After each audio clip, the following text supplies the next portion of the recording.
14 ноября 1990 года авиалайнер «Макдональд Дуглас DC-9» авиакомпании Alitalia выполнял плановый рейс 404 по маршруту Милан-Цюрих. На борту самолета находились 46 человек, 40 пассажиров и 6 членов экипажа.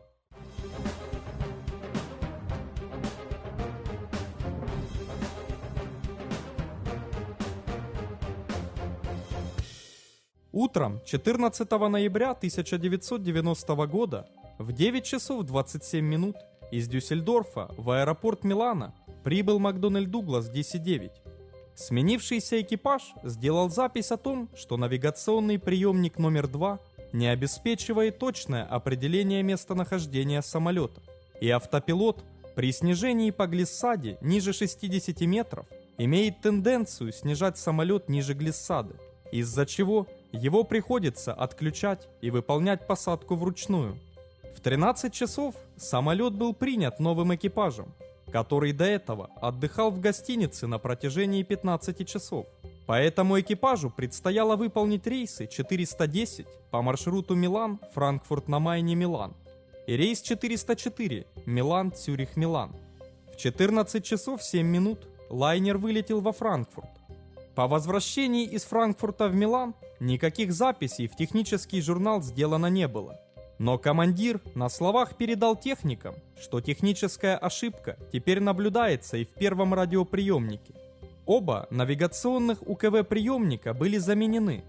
После осмотра лайнер был признан полностью исправным.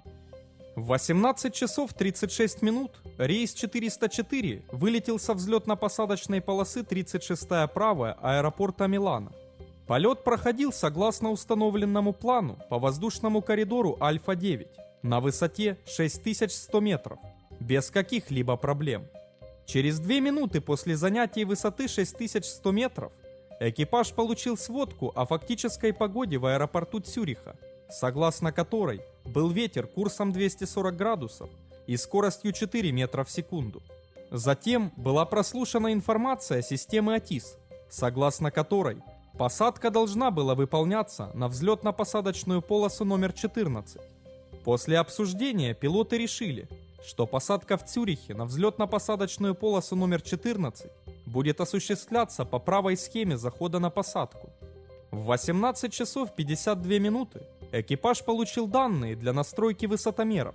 Далее экипажу были даны указания по выполнению захода на посадку на взлетно-посадочную полосу номер 14.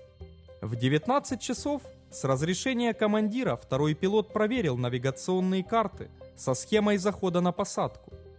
Когда рейс 404 прошел траверс Цюриха на высоте 2750 метров, экипаж доложил о прохождении Клотена.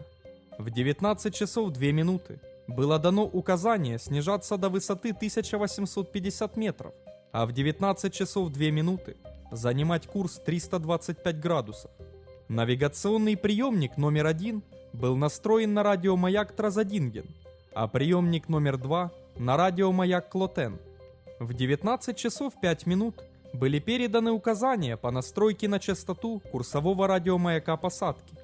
В 19 часов 6 минут рейсу 404 было дано указание занимать курс 310 градусов и снижаться до высоты 1219 метров.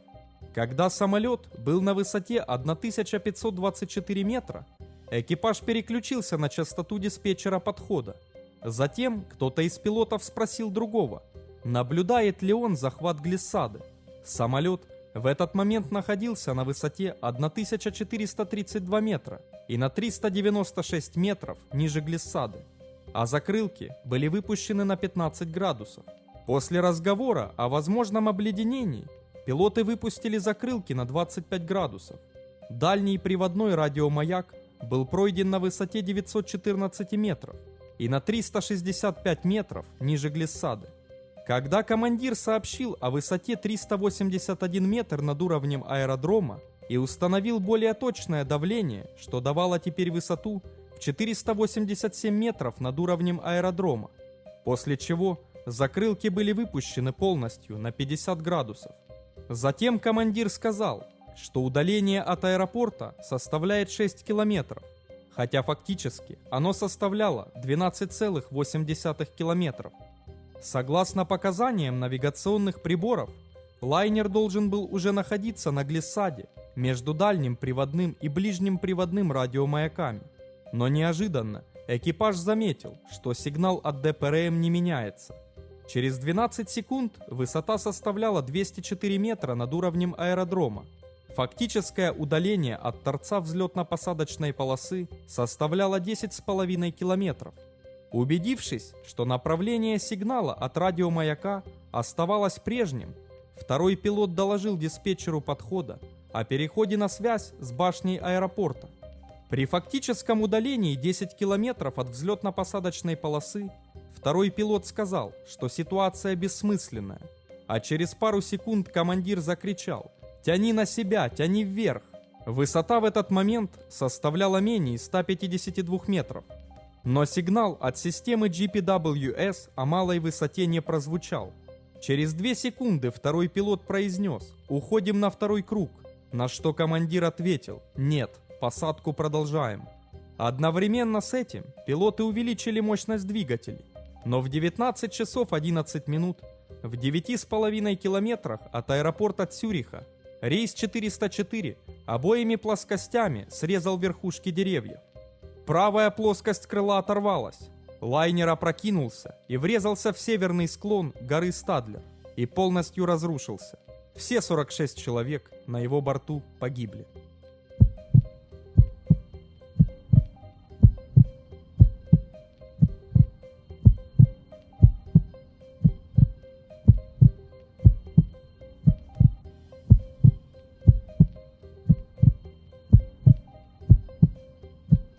Расследованием причин катастрофы рейса 404 занялась Федеральная комиссия по расследованию авиационных происшествий.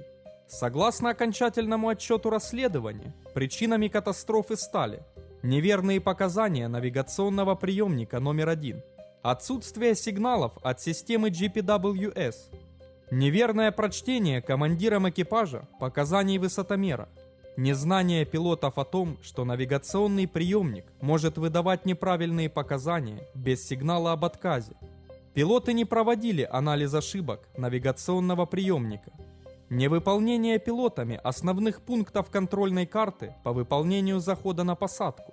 Плохое взаимодействие между обоими пилотами. Командир отменил единственное верное решение второго пилота об уходе на второй круг, а диспетчер подхода не проконтролировал снижение самолета ниже установленной высоты 1219 метров. Смотрите также. 21 сентября 1977 года авиалайнер Ту-134 венгерской авиакомпании «Малев» выполнял пассажирский рейс 203 из Стамбула в Будапешт с промежуточной посадкой в Бухаресте. На борту самолета находились 45 человек. Но при заходе на посадку авиалайнер потерпел крушение.